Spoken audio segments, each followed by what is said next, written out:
les multinationales qui ne sont là que pour rétribuer grassement leurs actionnaires et rentiers rentières. Les avancées sociales n'ont jamais été offertes aux travailleuses et aux travailleurs. La journée de 8 heures, les congés payés, la protection sociale, elles ont été obtenues par la lutte. Et nous l'assumons à Solidaires pour la lutte des classes. Notre projet doit être solidaire, écologiste, antiraciste, féministe et pour toutes les minorités. Il doit reposer sur la justice sociale, fiscale et écologique. Ici même à Foix, pas plus tard que la semaine dernière, nous avons assisté à des actes de violence contre des manifestantes et manifestants.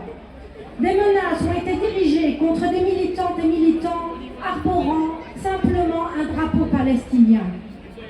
Ce n'est pas possible. Ne laissons pas faire.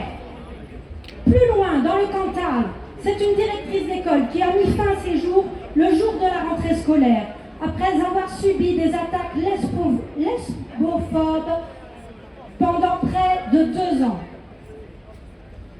Il nous faut continuer à condamner sans faille toutes les formes de discrimination, ici et ailleurs, pour que vive la diversité, la solidarité, la laïcité. Des combats majeurs sont indispensables à poursuivre, comme notamment ici en Ariège, celui des services publics, renforcés avec des personnels en nombre suffisant, pour éviter notamment les classes surchargées, des services hospitaliers asphyxiés, les collectivités territoriales sans moyens d'action, les transports publics exsangues. Nous n'avons pas non plus oublié l'enjeu d'une protection sociale de haute valeur, avec une sécurité sociale universelle. Et bien évidemment, la bataille pour la retraite à 60 ans, qui reste un objectif majeur pour notre camp social. Nous refusons de perdre notre santé, nos vies à travailler sans fin pour enrichir toujours les mêmes. D'autres enjeux sont tout aussi essentiels, comme celui d'une agriculture paysanne, garantissant une alimentation de qualité et de proximité produite par des paysannes et paysans. Comme le disent nos camarades de la Confédération paysanne de l'Ariège, qui étaient présents ce matin sur l'action de blocage à Saint-Giron, et ici avec nous à Foix, face à ce gouvernement arrogant et condescendant qui méprise les travailleuses et travailleurs, nous ne céderons pas et continuerons à faire entendre la voix de la Confédération paysanne dans les convergences pour plus de justice sociale.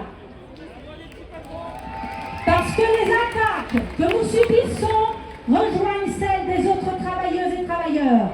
Parce que nos luttes sont communes et partagées. Nous refusons de continuer à être les victimes d'un système capitaliste et agro-industriel qui détruit nos fermes, nos campagnes et notre capacité à nourrir la société.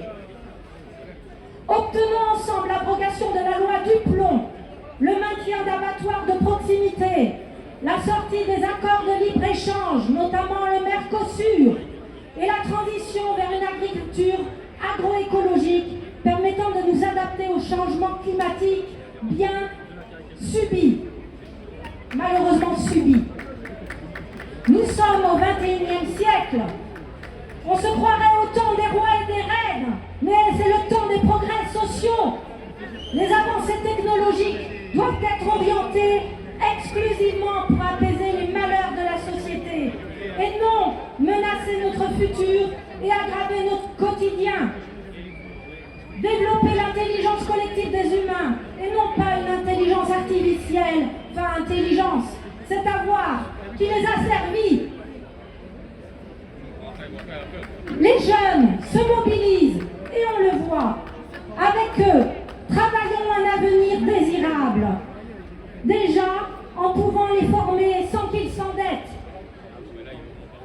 Enfin, ne minimisons pas le poids des forces néfastes des idées d'extrême droite qui prospèrent partout dans le monde et qui irriguent les actes de nos gouvernants ici en France, pour désigner des boucs émissaires faciles pour diviser dans le monde du travail et inciter à des mesures autoritaires et liberticides. Le message de l'association VISA, Vigilance et Initiative Syndicale Antifasciste, dont nous sommes membres, est très clair. Ni année blanche de Macron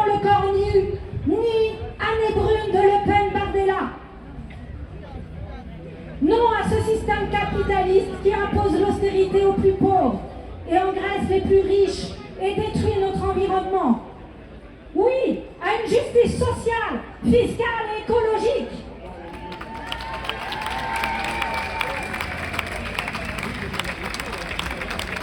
Chers amis, nous sommes